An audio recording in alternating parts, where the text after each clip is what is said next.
necessário, Deus, em nome de Jesus. Amém. Glória a Deus, bom dia a todos, que bom que vocês estão aqui, aleluia. Semana bastante intensa, né? Estivemos aí no feriado, na quinta-feira, juntos aí com muitos de vocês no piquenique. Ontem estivemos aqui também no nosso jejum congregacional, glória a Deus por isso. E vamos dar então continuidade aí às nossas ministrações a respeito dos profetas Elias e Eliseu, né?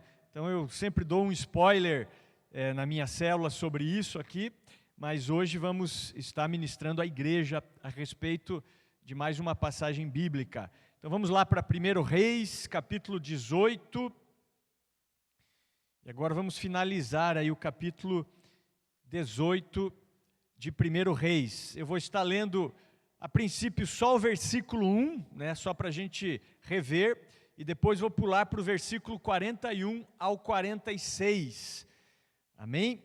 Então 1 Reis capítulo 18, vamos ler o versículo 1 e depois vamos para o 41, diz assim: algum tempo depois, no 3º ano da seca, o Senhor disse a Elias: vá apresentar-se ao rei Acabe, diga-lhe que enviarei chuva. Agora vai para o versículo 41. Em seguida, Elias disse a Acabe: vá comer e beber, pois ouço uma forte tempestade chegando. Acabe foi comer e beber, Elias, porém, subiu ao topo do Monte Carmelo, prostrou-se até o chão com o rosto entre os joelhos e orou. Depois disse a seu servo: vá, olhe na direção do mar. O servo foi e olhou, depois voltou e disse: não vi nada. 7 vezes Elias mandou que ele fosse e olhasse. Por fim, na 7ª vez, o servo lhe disse: vi subir do mar uma pequena nuvem do tamanho da mão de um homem. Então Elias lhe disse: vá depressa dizer a Acabe, apronte o seu carro e volte para casa, se não se apressar a chuva o impedirá. Em pouco tempo o céu ficou escuro com nuvens, um vento forte trouxe uma grande tempestade, e Acabe partiu em sua carruagem a toda velocidade para Jezreel. Então o Senhor concedeu força extraordinária para Elias. Ele prendeu a capa no cinto e correu à frente do carro de Acabe até a entrada de Jezreel. Amém, queridos? Glória a Deus. Bem, baseado nessa leitura, o tema da mensagem dessa manhã é comunicação com Deus. Então nós vamos falar um pouquinho a respeito da comunicação que o profeta Elias tinha com Deus. E a comunicação com Deus é aquilo que nós chamamos de oração. Então hoje eu vou falar um pouquinho mais a respeito da oração, vou falar sobre a importância da oração para que as promessas de Deus se cumpram em nossas vidas. E claro, como nós estamos falando nesses meses de abril e agora em maio a respeito da vida e do ministério do profeta Elias e também do profeta Eliseu, a pessoa que eu usarei como modelo de oração, como modelo de pessoa que ora, é a pessoa do profeta Elias. Então nós começamos a ministrar sobre Elias em 1 Reis capítulo 17, nós vimos que ali ele profetizou em nome do Senhor que não haveria chuva em Israel, senão segundo a sua palavra, e durante 3 anos e 6 meses não choveu em Israel. Aí no capítulo 18, Deus fala para ele, vou enviar chuva sobre a terra. Aí nós temos aquela passagem dramática ministrada na semana passada, onde Elias desafia os profetas de Baal e também os profetas de Aserá no alto do Monte Carmelo. E o desafio era que o Deus que fizesse fogo descer do céu, esse seria o verdadeiro Deus, né? E os profetas de Baal, então, ficam orando da manhã até depois do meio-dia, e não se ouve nenhum barulho, nenhum som, voz alguma, nenhuma manifestação sobrenatural. Então, na hora de se apresentar a oferta de manjares, Elias, ele restaura o altar do Senhor que estava em ruínas, ele traz 12 pedras representando as 12 tribos de Israel, levanta ali o altar ao Senhor, coloca lenha sobre o altar, coloca o novilho sobre o altar, manda derramar água sobre o altar, e na hora da oferta de manjares ele faz uma oração simples, e o fogo desce do céu, consome o holocausto, a lenha, as pedras, lambe a água, e naquele momento o povo reconhece que só o Senhor é Deus. E agora, passada essa experiência, Elias volta para o alto do Monte Carmelo para clamar por chuva. E Deus então manda, depois de um tempo de oração, uma tempestade sobre a nação de Israel. Então, como eu falei na semana passada, nós vemos aqui a importância da oração. Elias, ali no alto do Monte Carmelo, quando ele desafia os profetas de Baal, ele tinha um altar, ele tinha lenha, ele tinha um novilho, mas ele precisou orar para que Deus derramasse fogo, amém, irmãos? Então, só tem uma maneira de nós experimentarmos o fogo de Deus, que é através da oração, do clamor, da súplica, através de uma comunicação intensa e real com o nosso Senhor Jesus Cristo, amém? Então repito que nessa época, fazia 3 anos e 6 meses que não chovia sobre a nação de Israel. Todos os rios da região secaram-se e, como consequência da seca, os seres vivos, os animais e os homens corriam risco de vida. E agora então Deus fala, vou derramar chuva novamente sobre a terra. Elias ora com instância e Deus faz chover novamente sobre a nação. Eu quero aqui abrir um parênteses e quero dizer que, trazendo isso para as nossas vidas, a chuva, a água na Bíblia tem um simbolismo de presença de Deus, irmãos. É isso que representa a chuva na Bíblia, porque a água, ela é sinônimo de vida. Sem água, ser vivo algum sobreviveria. Inclusive, Jesus, quando ele estava aqui na terra, ele disse, aquele que crer em mim, rios de águas vivas fluirão do seu interior. Ele estava se referindo ao Espírito Santo, à própria presença de Deus dentro de nós. Então, quando nós falamos de chuva, ou quando a Bíblia fala de chuva, pelo menos de maneira figurada, nós podemos entender que a Bíblia está falando da presença de Deus. Então, a falta de chuva, a falta de água, é a falta da presença de Deus. Deus derramar chuva sobre a nação, Ele está dizendo, olha, a minha presença está vindo sobre vocês. E trazendo isso para a nossa vida individualmente falando, se você está se sentindo seco espiritualmente,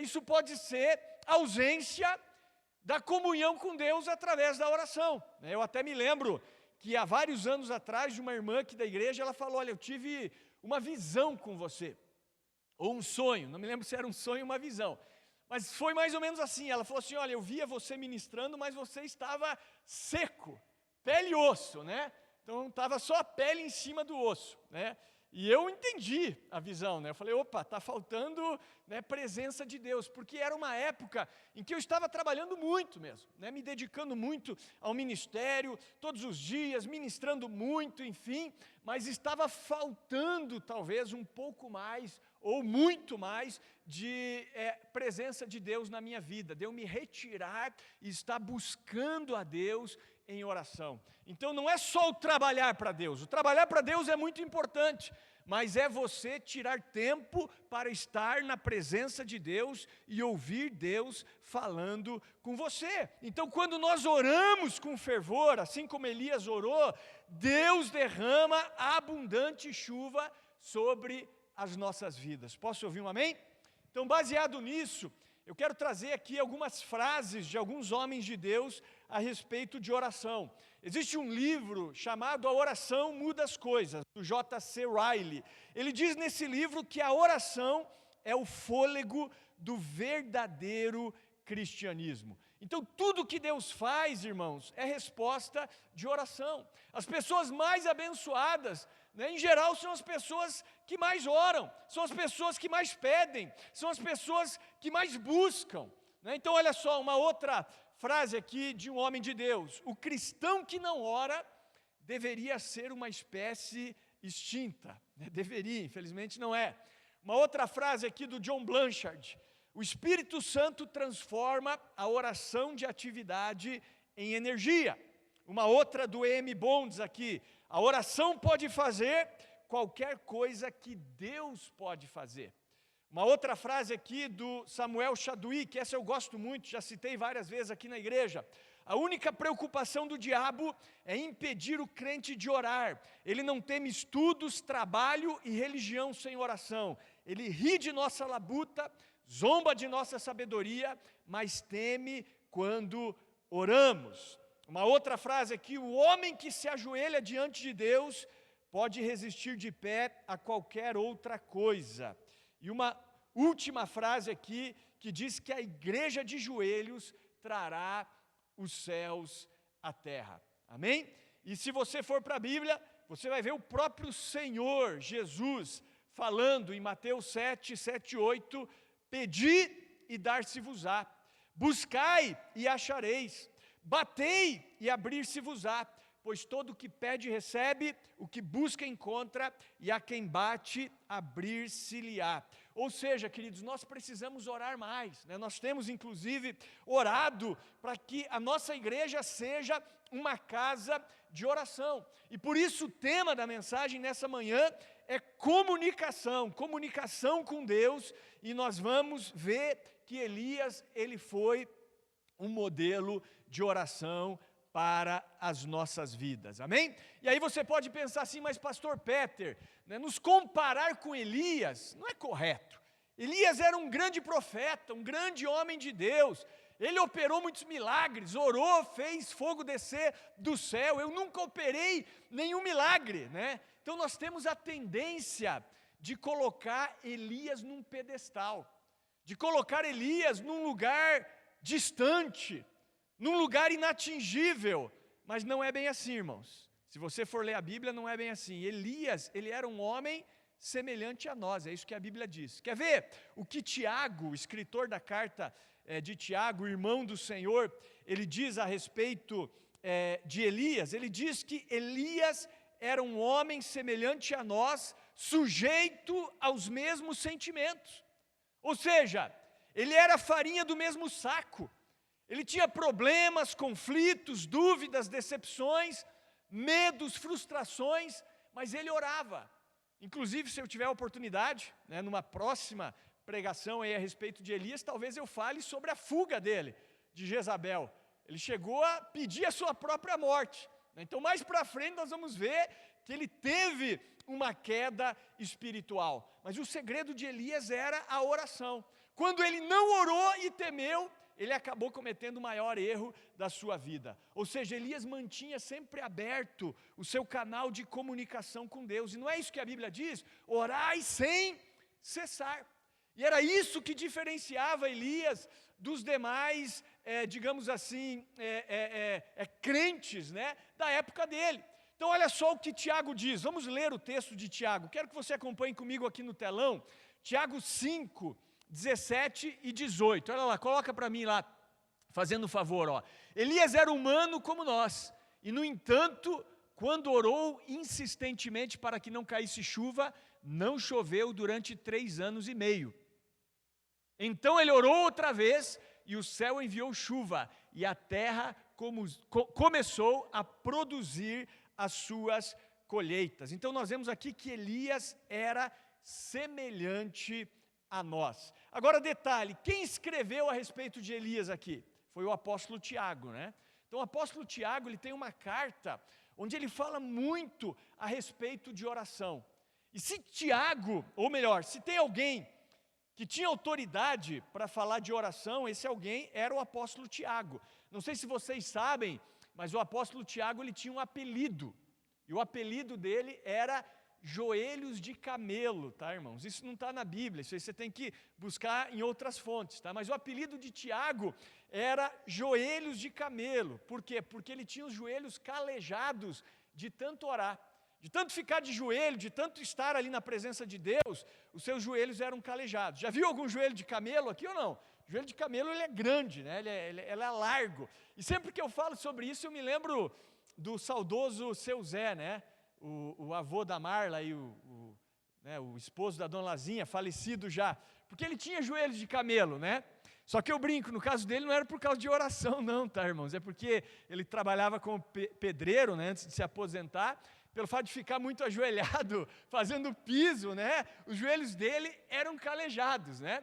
Então eu brincava, o Seu Zé também tem joelhos de camelo. Agora Tiago, o joelho de camelo por causa de oração, ele aponta Elias como um modelo para ele. E trazendo para nós vamos usar também agora Elias como um modelo de pessoa que ora. Amém? Então abra o seu coração e vamos ver aqui algumas coisas práticas para as nossas vidas. A minha mensagem vai ser breve, até porque nós temos a Santa Ceia, vai ser aquela mensagem de 3 pontos, tá, irmãos? Mas não a famosa mensagem de 3 pontos. Eu quero sempre repetir isso aqui, porque nós temos aí pregadores aqui na igreja, temos também pessoas que nós temos dado oportunidades de pregar, né? Qual é a famosa mensagem de 3 pontos? Não faça isso. É aquela mensagem onde, primeiro ponto, o cara lê a passagem, né? Então ele lê o texto. Segundo ponto, ele sai completamente do texto, nunca mais volta, né? Ou melhor, ele sai do texto. E o terceiro ponto é que ele nunca mais volta para o texto, né? Já viu esse tipo de mensagem ou não? Muito comum isso na igreja, né? O cara lê o texto, daqui a pouco ele viaja, né? Viaja, mas ele não explicou o texto, não falou do texto, não aplicou o texto. Se você quer ser pregador, você não pode fazer isso, irmão, né? Então o pregador é aquele que lê o texto, explica o texto e aplica o texto na vida da igreja. Então agora vamos ver a aplicação prática desse texto. E o primeiro detalhe importante que eu quero extrair aqui de 1 Reis 18 é o versículo 1. Então nós vimos ali no versículo 1 que Deus fala para Elias, se apresenta a Acabe, porque eu vou enviar chuva sobre a terra. Então esse versículo mostra que Deus já havia prometido chuva. Agora, a pergunta que eu faço a vocês, igreja, por que Elias foi orar por algo que Deus já havia dito que faria? Por que orar por algo que Deus já prometeu? Deus não é fiel? Se Ele falou que vai fazer, Ele não vai fazer? Então por que eu devo orar por algo que Deus já prometeu que fará? Sabe por quê, queridos? Porque a oração é o braço da fé que transforma a promessa em realidade. Então, por exemplo, quando você identificar uma promessa de Deus na palavra para você, ou Deus te prometer algo, você tem que orar para que aquilo se torne uma realidade na sua vida. Eu me lembro quando eu era novo convertido, e ali apaixonado pela palavra de Deus, e eu li Atos 16:31, crê no Senhor Jesus e serás salvo tu e a tua casa. Aí eu tomei posse. Mas eu não só tomei posse, comecei a orar todos os dias pela minha casa.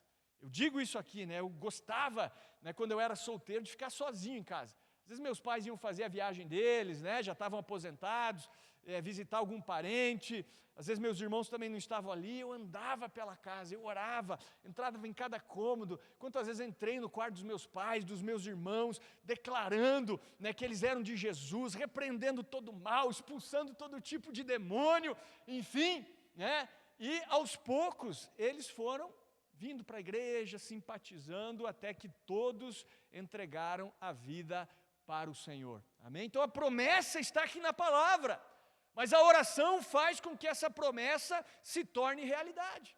Então por isso que muitos cristãos às vezes não usufruem das promessas de Deus, né? Porque a oração é o braço da fé que faz com que a promessa se transforme em realidade. Então as pessoas abençoadas são aquelas que tomam posse das promessas de Deus através da oração. Então Deus já havia prometido chuva.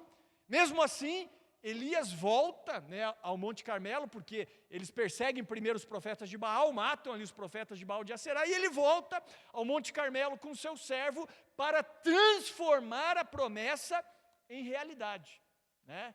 E um detalhe aqui, não existia uma nuvem no céu no momento em que ele começa a orar, céu de brigadeiro. Então, queridos, quantas promessas Deus tem para nós? Pensa aí, quantas promessas Deus tem para você? Vamos transformar essas promessas em realidade através da oração. Então esse é o primeiro ponto da mensagem: tome posse das promessas de Deus através da oração. O segundo ponto aqui da mensagem é o fervor da oração. Então vejam que Elias, ele não orou de maneira religiosa, ele orou com fervor. Então vamos ler novamente aqui os versículos 41 ao 46, ó. Em seguida Elias disse a Acabe: vá comer e beber, pois ouço uma forte tempestade chegando. Acabe foi comer e beber. Elias, porém, subiu ao topo do Monte Carmelo, prostrou-se até o chão com o rosto entre os joelhos e orou. Depois disse ao servo: vá e olhe na direção do mar. O servo foi e olhou, depois voltou e disse: não vi nada. 7 vezes Elias mandou que ele fosse e olhasse.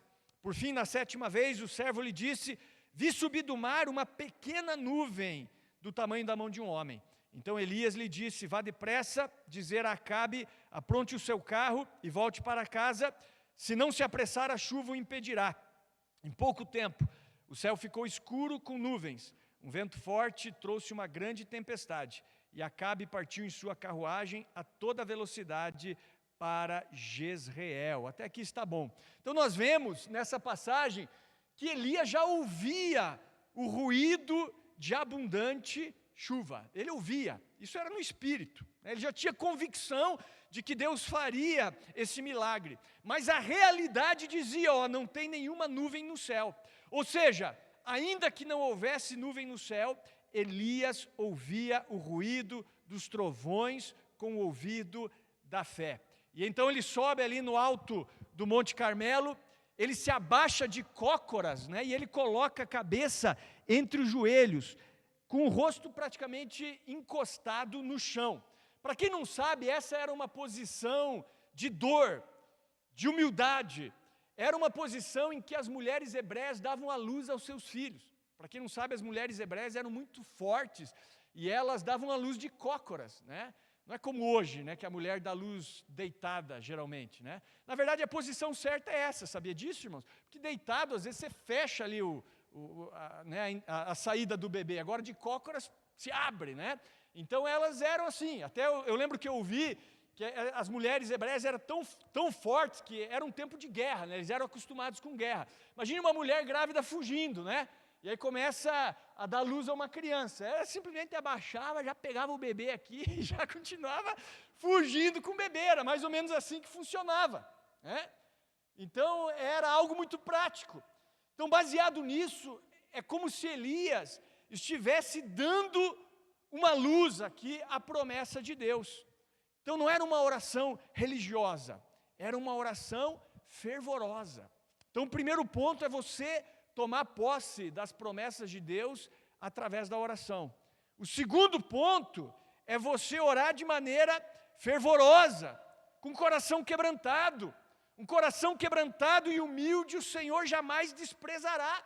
Então, às vezes, as nossas orações não são respondidas porque são orações religiosas, repetições, né? Enfim. E esse é o perigo de ir ficando velho na igreja, né? A gente aprende a orar, assim, de uma maneira decorada, né? Parece quase que uma reza. Agora, você já ouviu uma oração de um novo convertido, por exemplo? É simples, sincero, fervoroso, não tem religiosidade. Eu até me lembro que eu li no relato de um livro, onde o autor ele dizia assim, que certa vez ele ganhou uma pessoa para Jesus, e essa pessoa era um rapaz, ele estava naquele primeiro amor. Então ele queria estar em tudo na igreja, né? Então ele foi no culto de manhã, a igreja tinha 2 cultos, né? À noite ele voltou, ele não sabia que era a mesma palavra, né? Mas aí, durante a semana ele quis ir numa célula também, e ele chegou antes na célula, foi o primeiro a chegar. E ele perguntou assim para o pastor, melhor, não era uma célula, era uma reunião de oração. E ele perguntou assim, pastor, será que vocês me dão oportunidade para eu orar hoje? Ele falou, claro, nós estamos nos reunindo aqui para isso, né? E aí quando o pessoal chegou, deram a oportunidade para ele começar. E ele fez uma oração simples, mais ou menos assim, Senhor Jesus, né, eu sou o Jim, eu te agradeço por estar aqui, e eu quero dizer que eu te amo. E amém, foi basicamente isso. E ele falou que aquilo tocou fogo naquela reunião de oração. porque os outros eram velhos crentes, já estavam, né, orando aí de maneira religiosa, enfim, e trazendo isso para nós. É isso que Deus quer de nós. Quer que você ore colocando o teu coração na oração, de maneira verdadeira, de maneira fervorosa, sem teologia, irmãos, né? Porque às vezes a gente pensa, eu não sei orar como os demais crentes, né? Esse é o perigo de nós sermos aqui ministros e sacerdotes, né? A gente acaba fazendo as coisas de uma maneira muito formal, às vezes de uma maneira quase que profissional, né? A gente se torna bom naquilo, porque a gente faz direto, né? Mas nem sempre a gente atinge o coração de Deus, ou se nós não tivermos um coração quebrantado, nós não vamos atingir o coração de Deus. É como a parábola do fariseu e do publicano, né? Então o fariseu era um religioso na época, e ele orava bonito, agradecendo a Deus pelas bênçãos de Deus, se exaltava na oração, porque ele não era como os demais homens, ele não era adúltero, ele não era ladrão, ele era uma pessoa ali que ofertava, dizimava, enfim, mas tinha do lado dele um publicano que nem ousava olhar para o céu e batia no peito dizendo, tem misericórdia de mim, Senhor, porque eu sou pecador. Quem saiu justificado, Jesus disse? O publicano, foi para casa justificado, e o fariseu não. Por quê? Porque aquele que se exaltar será humilhado, e aquele que se humilhar será exaltado. Então nós temos que nos colocar na presença de Deus com fervor de todo o nosso coração. Posso ouvir um amém? Então vamos ser esse tipo de cristão, irmãos, vamos ser uma igreja fervorosa. Terceiro ponto aqui da mensagem é a expectativa da oração. Então Elias, quando ele sobe ali no alto do Monte Carmelo, ele tinha expectativa de ser respondido. Então quando nós oramos, nós temos que ter a expectativa de que a nossa oração vai ser respondida. Se você não esperar nada, nada vai acontecer. A expectativa é a fé. Então a nossa oração deve ser uma oração de fé. Você sabe, sem fé é impossível agradar a Deus. Se tiverdes fé como um grão de mostarda, direis a este monte, passa daqui para colar e ele passará, nada vos será impossível. Então Elias tinha essa expectativa. Tanto é assim que no versículo 43, ele diz para o menino, ó, sobe, olha para o lado do mar. E o menino foi, olhou, disse, não há nada. E Elias mandou ele 7 vezes. Na 7ª vez ele disse, ó, eu vejo uma pequena nuvem do tamanho da mão de um homem. Então 7 vezes, irmãos. Vocês sabem o significado do número 7? Os irmãos aí da Esbinge lembram, né? Então o número 7 significa perfeição, é o número do divino, é o número da totalidade, né? Então, por exemplo, Deus fez o mundo em 6 dias, no 7º ele descansou. Então é o número de Deus, é o número da perfeição, é o número da totalidade. E Elias mandou ele 7 vezes, né? Agora imagine se Elias tivesse desistido na 6ª vez, né? Talvez muitos de nós teríamos desistido na 6ª vez, não é verdade? Pô, já mandei aí, ou até antes, né? Já mandei 2, 3 vezes, não estou vendo nada, acho que era coisa da minha cabeça. Mas Elias, ele não desistiu. Por quê? Porque a sua expectativa estava na resposta de Deus. Amém? Então nós temos que ser pessoas insistentes.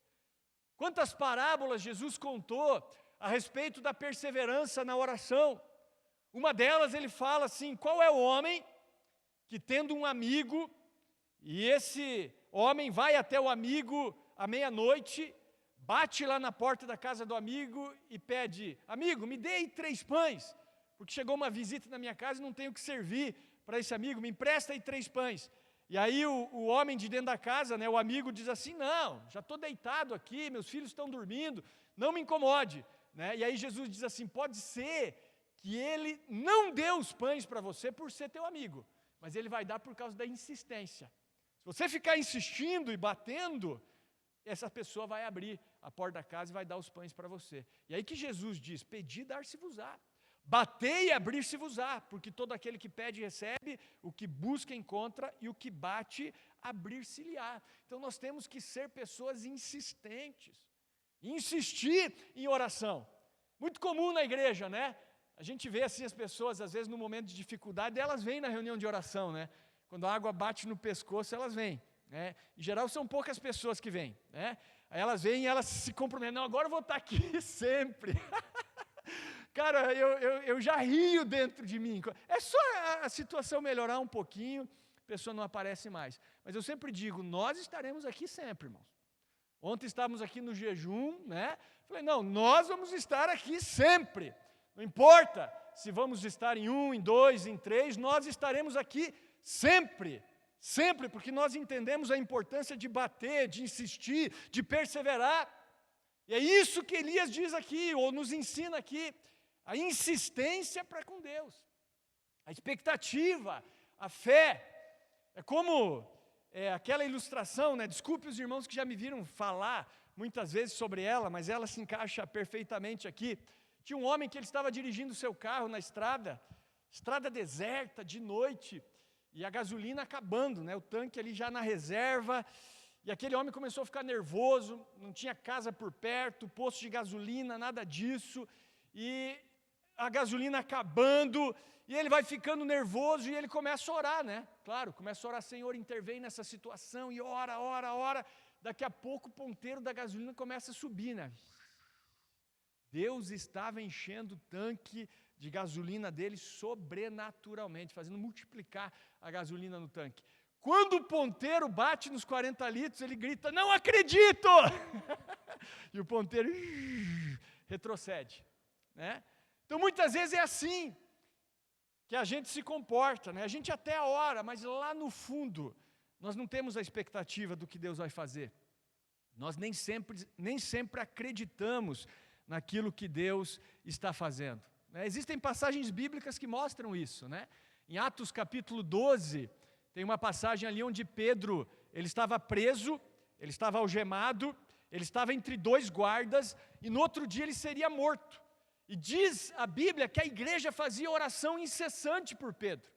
E aí Deus envia um anjo na prisão, a prisão se ilumina, as cadeias se soltam milagrosamente, ali as algemas de Pedro, pensa que é uma visão, o anjo diz, me segue, ele levanta, vai seguindo o anjo, ele se torna invisível, ele passa por todos os guardas não veem ele, e aí o portão da prisão se abre automaticamente, né? Então vocês acham que portão automático é coisa moderna? Não, né? Já na época ali de Pedro existia, Deus fez o portão se abrir automaticamente, Pedro saiu da prisão, quando ele olha, ele diz, não era uma visão, né? Realmente Deus enviou o seu anjo e me libertou da prisão. Então o que ele faz? Ele vai até uma casa onde ele sabia que a igreja estava reunida. E ele bate lá, e a igreja estava reunida naquela casa orando pela libertação de Pedro. Ele bate, uma escrava chamada Rod vai lá atender. Só que antes de abrir, ela ouve a voz de Pedro, e ela fica tão feliz que ela não abre a porta. Ela volta e fala, Pedro está lá fora, né? E aí, eles estavam orando pela libertação de Pedro. Sabe o que uma pessoa diz? Não, é o seu anjo, o mais espiritual, né? Não, é o seu anjo. Eles não acreditam naquilo. E aí Pedro começa a bater com mais insistência, e eles vão abrir a porta. E quando eles abrem a porta, Pedro estava lá. Então veja, quando Pedro aparece, eles dizem, não, é o anjo dele. Ou seja, eles estavam orando, mas quando a resposta vem, eles não acreditaram no milagre que Deus enviou. Então, queridos, nós temos que orar com expectativa, com fé, amém? Então, eu me lembro de uma história de uma família de missionários, onde eles tinham o costume de ter um caderninho de oração, onde eles colocavam ali numa página a oração, o pedido deles, e na outra a resposta, né? Ou na mesma página, não sei, mas estava ali, pedido de oração, e quando a resposta vinha. E um dos meninos dessa família, um menino ainda criança, né? Ele perguntou assim, pai, eu posso orar pedindo uma camisa? Quero uma camisa. E aí o pai dele falou, claro, vamos colocar aqui, camisa, né? E pôs ali o nome do filho dele. Qual o tamanho? Tamanho M. Beleza, e começaram a orar. Então todos os dias ali no culto familiar deles, eles oravam também, entre outras coisas, pela camisa ali que o filho pediu. E aí um dia, um irmão que tinha ali uma fábrica, se não me engano, de roupas, liga para a missionária, né, para a mãe do menino, e diz assim, olha, a gente está fazendo aqui a troca da coleção, né, e a gente tem várias camisas aqui que a gente quer doar. E nós sabemos que vocês são uma família de missionários, nós queremos doar algumas camisas aí para vocês, pode ser? E ela disse, opa, claro, qual é o tamanho das camisas? Tamanho M, exatamente o tamanho que o menino tinha pedido, manda para cá. né? E eles mandaram 12 camisas para aquela família. Só que eles esconderam do menino, não mostraram, deixaram para chegar na hora da oração. Chegou a noite, chegou a hora de orar, eu quero orar pela minha camisa, né? E aí o pai interrompeu, falou, não precisa mais. E aí os irmãos foram trazendo, né? Trouxeram 1, 2, 3, 4, 12 camisas. E eles brincaram, nossa, Deus entrou para o ramo de fabricação têxtil, né? Porque ele pediu uma camisa, mas Deus abençoou ele com 12. Então, trazendo isso para as nossas vidas, queridos, Deus se importa com esses detalhes na nossa vida. Se você pensa que não, Ele se importa. E nós temos que colocar todas as coisas na presença de Deus. Então, nós experimentamos pouco, por quê? Porque nós oramos pouco. E quando Deus faz aquilo que nós estamos pedindo, e nós estamos alinhados com a vontade dEle, Ele vai fazer abundantemente, além daquilo que pedimos ou pensamos, segundo o propósito que opera em nós, amém? Então essa é a promessa que nós temos na palavra de Deus. Então nós precisamos tomar posse das promessas de Deus através da oração, precisamos orar com fervor, renunciar à nossa religiosidade e precisamos ter a expectativa de que Deus irá nos responder, amém? Então claro, nem todas as respostas vão ser assim positivas, né? Pode ser que alguma resposta seja negativa, porque nem sempre a nossa oração está alinhada com a vontade de Deus, mas nós precisamos criar o hábito de orar dessa maneira. E quanto mais você orar, mais você vai entender o Espírito Santo. Se você unir isso com o conhecimento da palavra, chega um momento que você sabe o que orar, você sabe qual é a vontade de Deus para você, e você passa a orar a vontade de Deus, amém? Então Elias é esse modelo de pessoa que orava, e trazendo isso para as nossas vidas, para as nossas famílias e para a nossa comunidade, nós também queremos ter a nossa vida transformada através da oração, amém, queridos? Inclusive aproveito aqui para agradecer a todos os irmãos que têm orado, aqueles que têm sido fiéis, participado conosco nas orações da manhã, nas reuniões de oração, nos jejuns, que Deus realmente abençoe a sua vida e fica um incentivo para que nós possamos ser essa casa de oração. E aí você pode pensar, mas pastor Peter, puxa vida, eu não tenho tempo, né? Essa é a maior desculpa que nós ouvimos das pessoas, né? Eu não tenho tempo para orar, sou uma pessoa ocupada, eu trabalho, eu estudo, enfim. Mas nós sabemos que isso não cola, né, irmãos? Nós sabemos, né? É só você fazer um cálculo de quanto tempo que você fica no seu WhatsApp, no seu Instagram, no seu Facebook, e você vai ver que não é que não falta tempo, né? Falta o quê? Prioridade, falta disciplina. E por isso eu quero finalizar essa pregação com uma ilustração. É uma ilustração que é uma paráfrase do Salmo 23. Na época que essa ilustração foi escrita, ela foi colocado aqui como a televisão sendo um ladrão do nosso tempo, né? Então hoje eu até nem acredito que é tanto a televisão, né? São mais as mídias sociais, mais a internet, mais o teu smartphone mesmo que rouba o teu tempo. Então nós poderíamos substituir aqui televisor por celular, talvez, tá? Mas olha só, é uma paráfrase do Salmo 23, e quando eu recebi isso há vários anos atrás, eu recebi como se fosse uma criação aqui do pastor ali da Igreja Batista do Bacaxeri, o Silvado, né? Então não sei se foi ele que fez essa paráfrase, mas diz assim, ó: o televisor é o meu pastor, ou o celular aqui é o meu pastor, e o meu crescimento espiritual me faltará. Deitar-me faz no sofá, guia-me astutamente às águas poluídas e turbulentas, guia-me pelos caminhos da impureza e da pornografia por amor aos seus programas. Ainda que eu ande num caminho mortal, pretendo continuar, porque as tuas novelas, filmes e ensinos estão sempre comigo. Preparas diante de mim uma mesa farta de desejos e inclinações carnais. Unge minha cabeça com lascívias e engano.